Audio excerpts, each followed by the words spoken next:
Welcome to the House of Hypertrophy. What are the best and not so great ways to train your side delts? Today, we'll be using the current scientific literature to rank the most common side delt exercises. At the House of Hypertrophy, we have a previous video on the side delts, but this is a more updated video that will contain more research and discussion on other exercise variations. Let's dive straight in.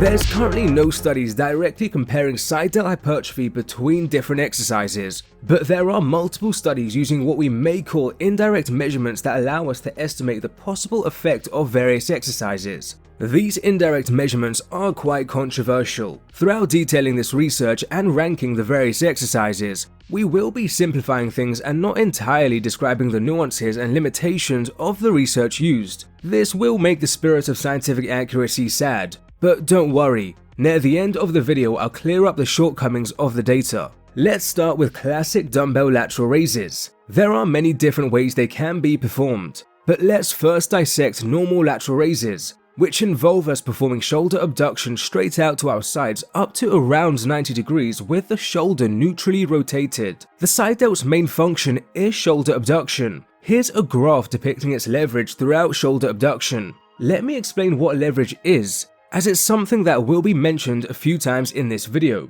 Leverage, in this case, refers to a muscle's moment arm. To figure this out, we draw the line of action of a muscle and a parallel line through the center of the joint it moves. Then we calculate the perpendicular distance between the two. This is the muscle's moment arm. Simply put, muscles with larger moment arms have greater mechanical advantage and potential to generate joint torque. There's evidence that the muscles with the best leverage throughout a movement are highly recruited by the nervous system. Since the side delts have great leverage for shoulder abduction, it's no surprise normal lateral raises are going to be great for growing them. But does this mean we should put them into S tier?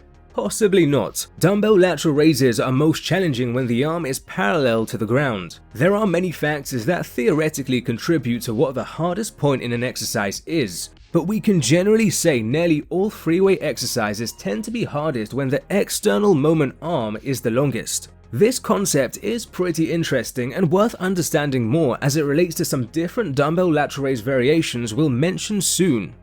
To calculate the external moment arm, it's comparable to a muscle's moment arm, but in this case, we draw the line of weight and a parallel line through the joint center. Then we calculate the perpendicular distance between them. If we do this throughout the range of motion of these exercises, we can see where the hardest point will approximately be. A simple trick is to see where the moving segment is parallel to the ground, as that will be the point when the external moment arm is the longest. Is it bad that normal lateral raises are hardest with the arms parallel to the ground? I wouldn't say it's bad, but it may be unideal. At this position, the side delts are at moderately short lengths. You might be aware that emerging research suggests challenging muscles at longer lengths may build overall more muscle. For this reason, these lateral raises may fall short of S tier, so we'll drop it into A tier.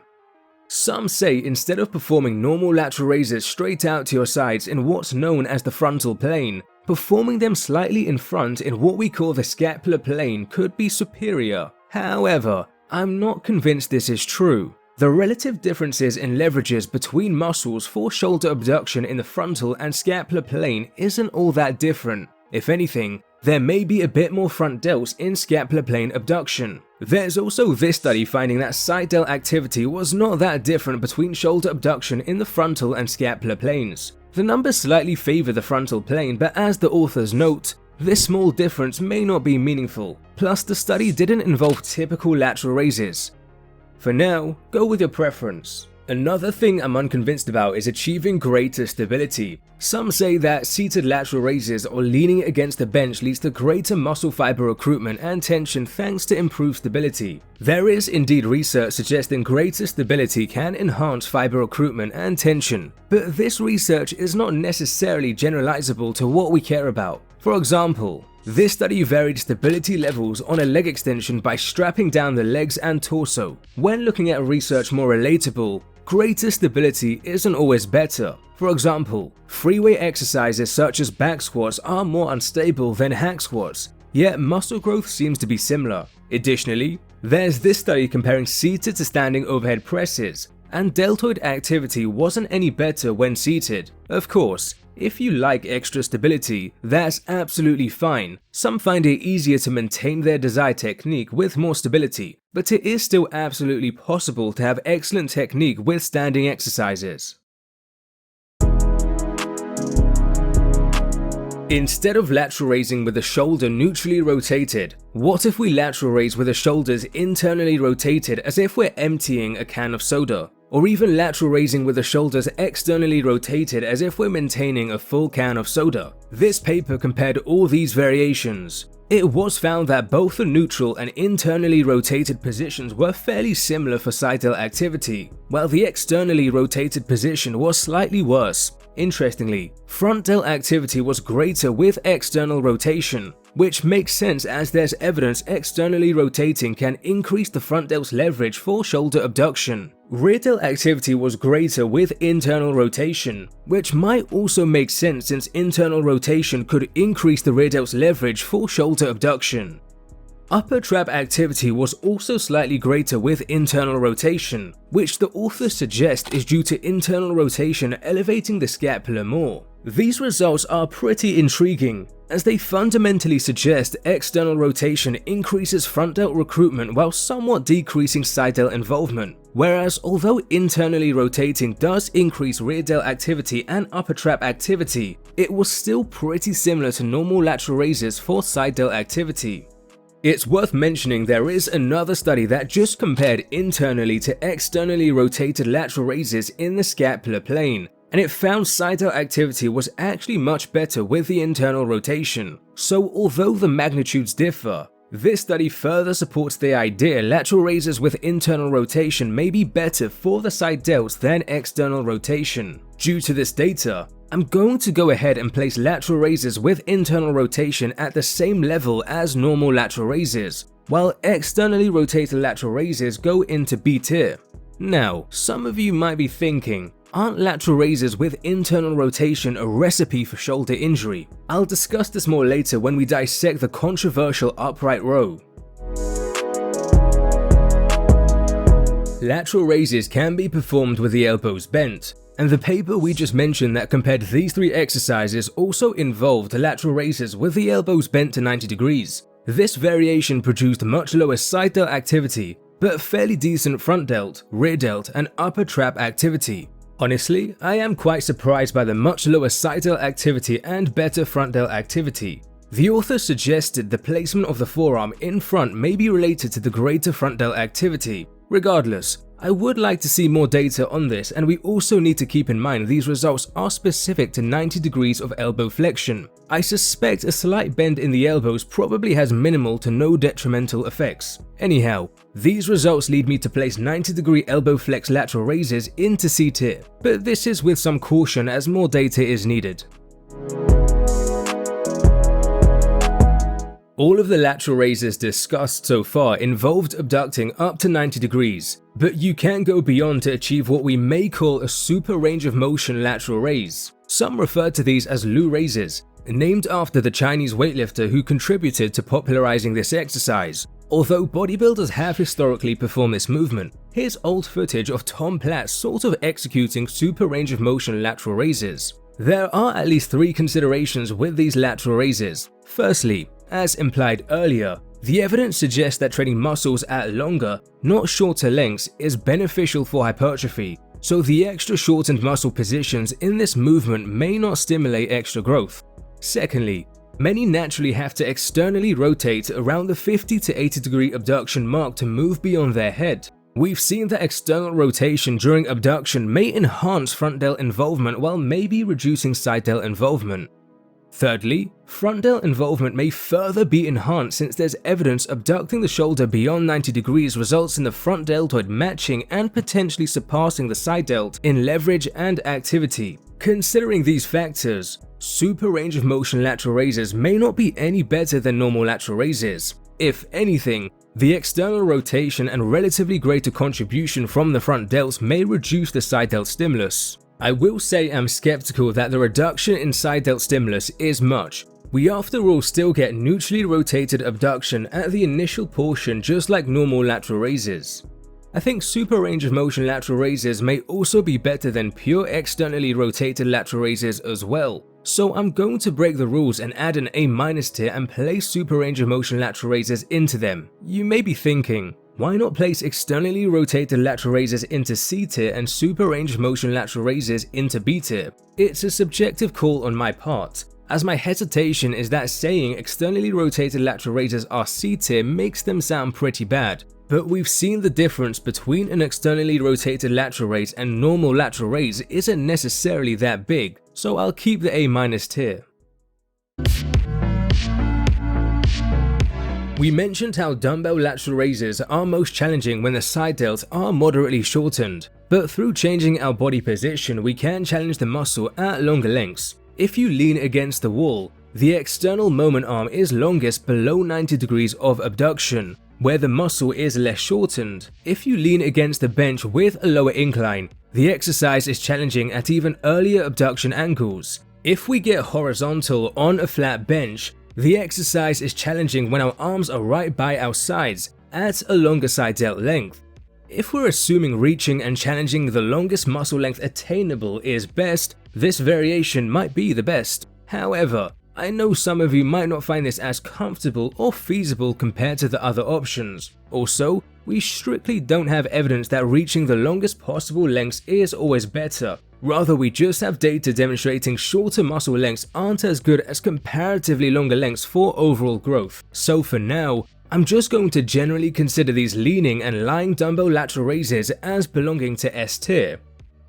Cable lateral raises also belong in S tier, but there are some key considerations. To figure out the external moment arm with cables, we draw a line through the direction of the cable, a parallel line through the joint center, and then we measure the perpendicular distance between the joint center and the line of the cable to know the external moment arm. You can see how it varies throughout the range of motion. A simple trick is to look for when the cable and the segment moving form a 90-degree angle, as that will be when the external moment arm is the longest.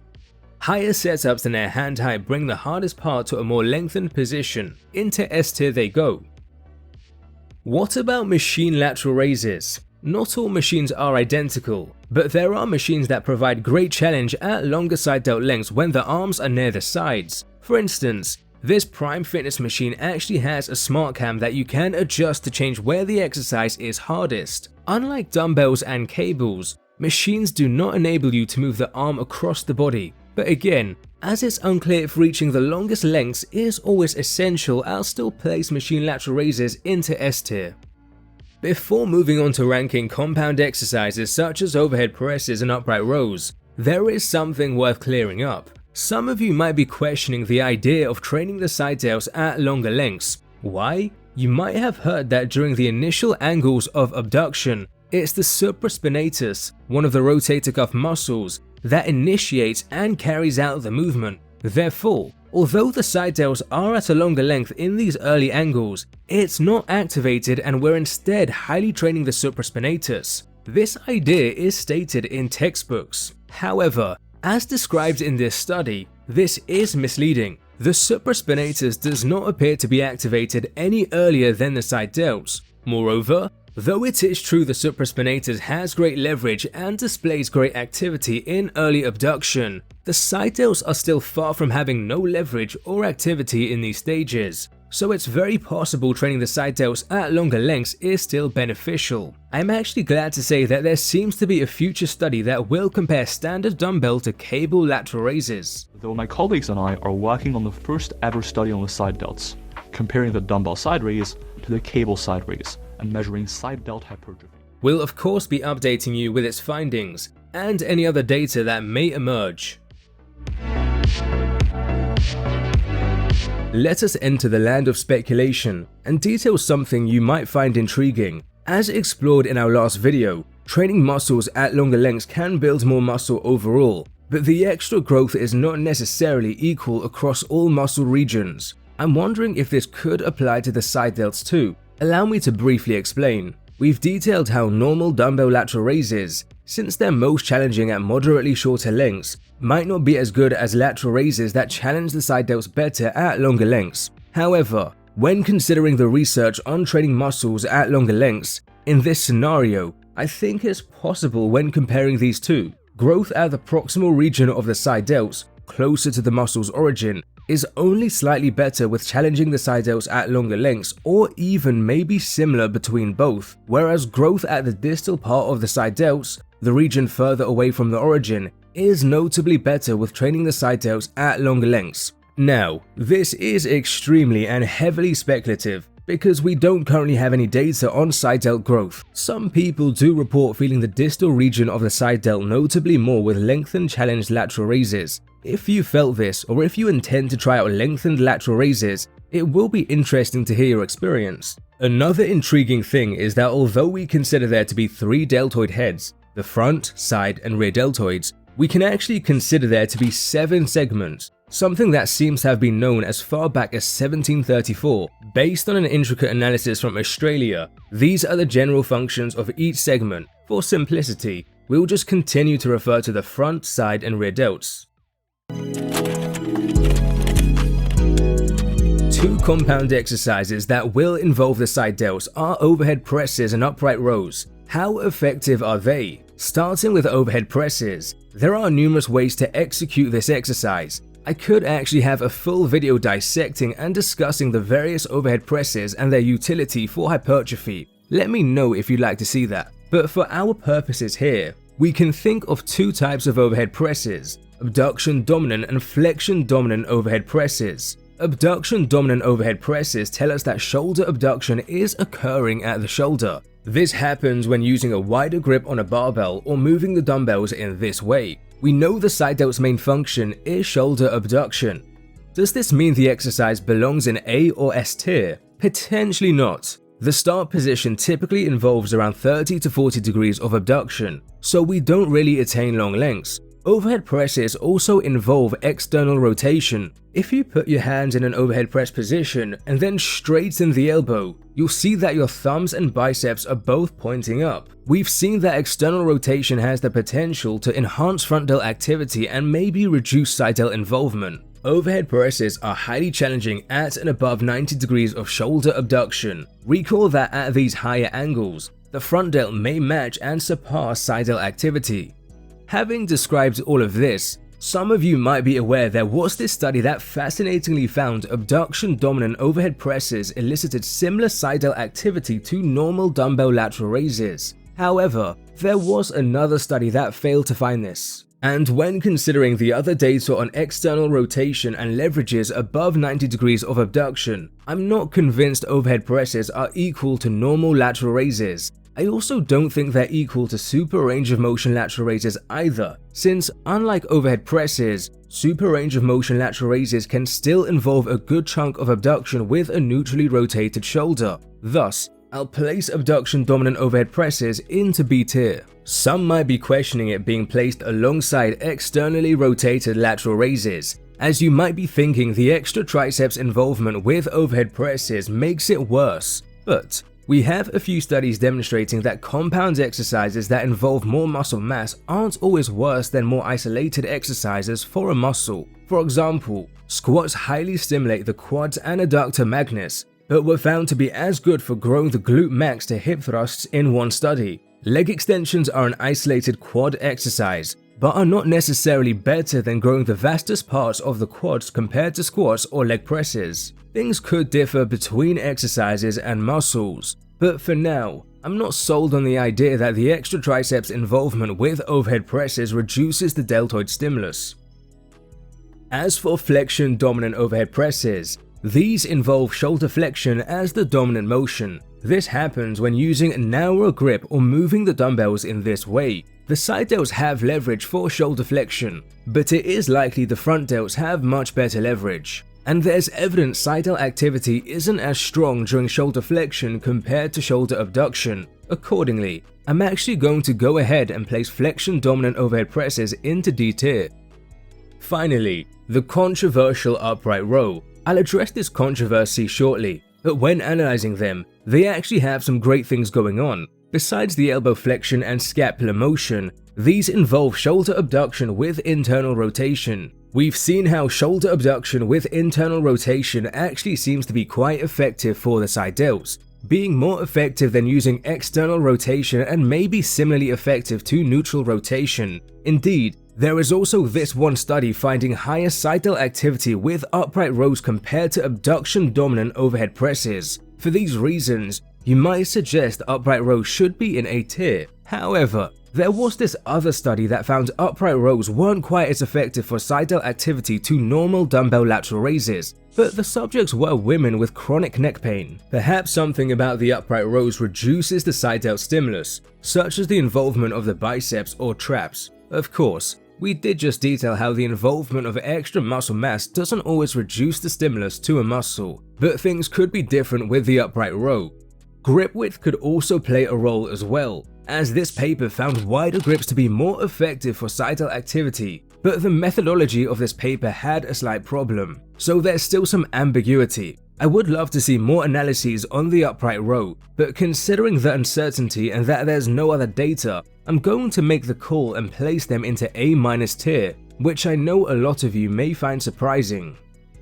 As for its controversy, it's believed that upright rows, due to combining shoulder abduction with internal rotation, causes shoulder impingement. However, I believe the fear surrounding upright rows is not justified. Let's summarize why. Here's the upper right of the body, with a humerus, acromion, and structures in between such as the supraspinatus tendon. Impingement typically refers to compression of tissues in this space. This is called the subacromial space. It's believed that abducting your shoulder with internal rotation narrows the subacromial space and compresses and damages the tissues there. But we have multiple areas of the literature that seriously questions this. I would like to give credit to E3 Rehab, who have 2 tremendous videos on the literature behind shoulder impingement. I'll link to the videos in the description, but here's the brief summary. We'd expect the upper supraspinatus to display more damage from compression by the acromion, but it does not. We'd expect people with a hook-shaped acromion to experience greater problems, but they don't.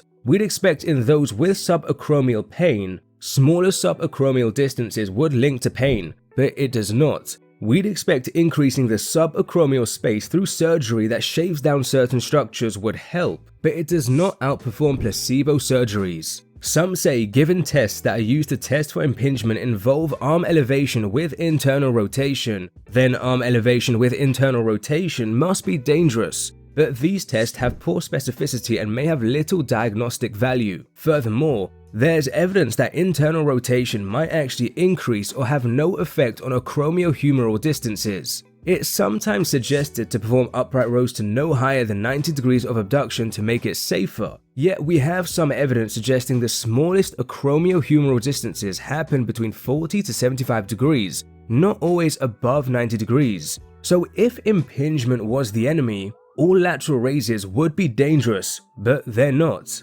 There are pushes to move away from using the term impingement and instead just use generic terms such as subacromial pain. Of course, if you find upright rows or lateral raises with internal rotation uncomfortable and painful, you don't have to perform them. There are many other options on the table. You may be tempted to think that experiencing pain proves these exercises are dangerous, but the issue is pain is multifactorial. There are likely cases out there of people reporting pain from every single exercise in existence, but that doesn't mean they're all dangerous. As with most anecdotes, you can find the flip side with others reporting upright rows help their shoulders. So here's the final rankings. We put normal lateral raises into A tier, but there are 2 options that might elevate this exercise into or at least close to S tier status. Here's the first option. We know they're most challenging when your shoulders are abducted to 90 degrees, but once you can no longer raise your arms to this level, don't stop. Keep trying to abduct as much as you can. This will gradually result in your range of motion being shorter and shorter, but this will successfully mean you're highly challenging the side delt at relatively longer lengths. Research on the calves found this style of training resulted in better muscle growth. We've explored that in an earlier video. This technique can also be done with super range of motion lateral raises. The second option is instead of raising up to 90 degrees, You just perform partial reps at the bottom with a heavier weight. This will also result in you highly challenging the side delts at relatively longer lengths. These are called lengthened partials. We've explored the research on them in earlier videos, but the preliminary evidence on them suggests they could be very effective for muscle growth. Feel free to try out either method. We used a combination of research on other muscle groups, leverage, and activity to guide our rankings. This isn't flawless. Let's summon the spirit of scientific accuracy and make clear what's limited. We used the research on other muscle groups to suggest that challenging the side delts at longer lengths could be beneficial. We're going to need direct research on the side delts to be sure. We heavily relied on both the leverage and activity data to infer what muscles may experience the best hypertrophy from an exercise. Firstly, activity is a bit vague, but these studies use surface electromyography to record a muscle's electrical activity, which is simply the electrical events that happen at a muscle when it receives a signal. These electrical events are what precede and cause the muscle fiber to generate active forces. There are various lines of evidence showing a relationship between electrical activity and muscle hypertrophy. There are also examples where, although there's no direct studies, I feel pretty confident in hypothesizing the electrical activity data will relate to muscle hypertrophy. But on the flip side, there are examples where the electrical activity data does not predict muscle growth. When considering this data, it seems that the electrical activity data may better relate to muscle growth when we're comparing exercises that are more similar, and less reliable when we're comparing exercises that are quite different. So the research we saw comparing lateral raises with different rotations may be fairly good, whereas it's more questionable and remains to be determined if the electrical activity data we saw comparing overhead presses to upright rows or lateral raises is reliable. As for the leverage data, various lines of evidence find a relationship between leverage and electrical activity, and similarly, it might be that there are certain scenarios where it does relate to muscle hypertrophy and other scenarios where it does not. I actually do feel fairly confident that most of the hypotheses made in this video from the leverage data may truly relate to hypertrophy, but we'll see if future research can verify or falsify this. So, don't consider these rankings as definitely true, rather consider them as my best guess based on the available scientific literature. It's entirely possible something is wrong, and we'll of course update you if future research suggests so. If you're searching for further guidance about training, the high-quality Alpha Progression app has all the features any lifter needs in one place. It's flawlessly crafted to help you stay motivated and consistent with effective training to achieve your desired physique and strength levels. The app can remove confusion and generate a program 100% customized to your desires in 1 minute or less. Let it know the equipment you have and how much time you have available to commit to training. If you have certain muscles you like to focus on more or less, the app can accommodate for this too. There's more than a quadrillion input combinations on which your plan will be based on, and the training philosophy is inspired by the latest meta-analyses and reviews. With the touch of a few buttons, you can personalize things even further if you like. You can switch out exercises, change the rep numbers, or add or decrease sets depending on how you feel. The latest update provides you with unlockable achievements to reward your effort and help sustain motivation to help you reach your ambitions. Invaluable time is also saved as the app automatically generates graphs tracking your long-term progression. The link in the comments and description unlocks 2 weeks free of trying out all the premium features of the app. And if you like it and choose to go further, the link gives you 20% off a subscription. I genuinely believe the app is phenomenal, with the numerous reviews speaking to this. Thank you for making it to the end of the video.